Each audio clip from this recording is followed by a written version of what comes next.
বন্ধু বলেছিল শেষ একটা ইচ্ছা আছে, কিন্তু আমি তখন বুঝতে পারিনি খাস শরীফের গ্রামটা শান্ত মুগ্ধ যেন এক টুকরা স্বপ্ন। চারদিকে সবুজের ছোঁয়া, পাখির ডাক, মিষ্টি হাওয়ায় যাদের বন্ধুত্ব ছিল নিঃস্বার্থ এবং ভালোবাসায় ভরা।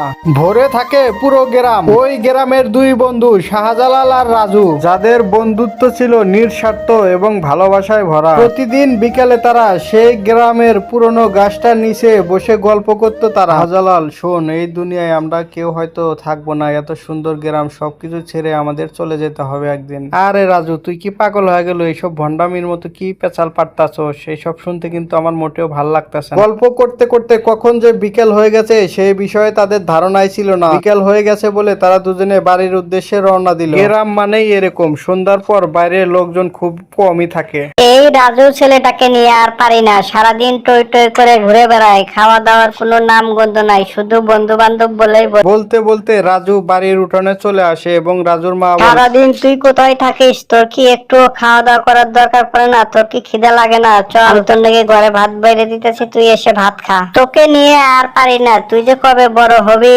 সেটাই আমি বুঝি না। রাজু চুপ করে মায়ের বকা শোনে।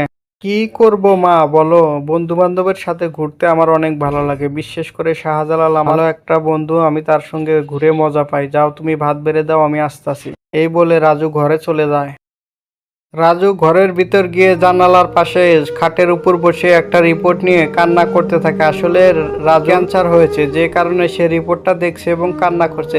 তার মা এবং তার বন্ধু বান্ধব কেউ জানে না আসলে তার এই রোগটা হয়। তাই সে রিপোর্টটা হাতে নিয়ে প্রায় সময় এরকম ভাবে জানলার ধারে বসে কান্না করে। পরের দিন বিকাল বেলায় শাহজালাল আগেই গাছের নিচে আসে এবং রাজুর জন্য অপেক্ষা করে, কিন্তু অনেক সময় ধরে অপেক্ষার পরেও রাজু আসছিল না। এত সময় অপেক্ষা করার পরেও আজকে রাজু না আসার কারণটা কি বুঝতে পারতাছি না।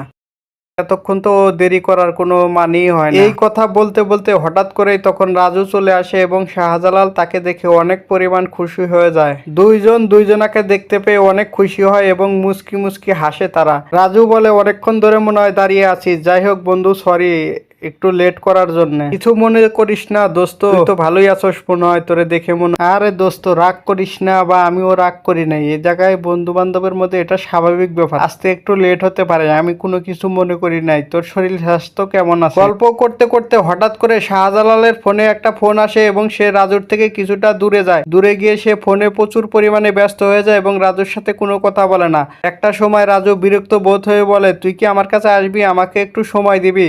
শাহজালাল রাজুর কথা কানে না নিয়ে সে ফোনে কথা বলতে থাকে। এক সময় রাজু অনেক কথা বলে বিরক্ত হয়ে সেখান থেকে চলে যেতে বাধ্য হয় এবং সে মনটা নরম করে সেই জায়গা থেকে চলে যাওয়াটা শুরু করে দেয়।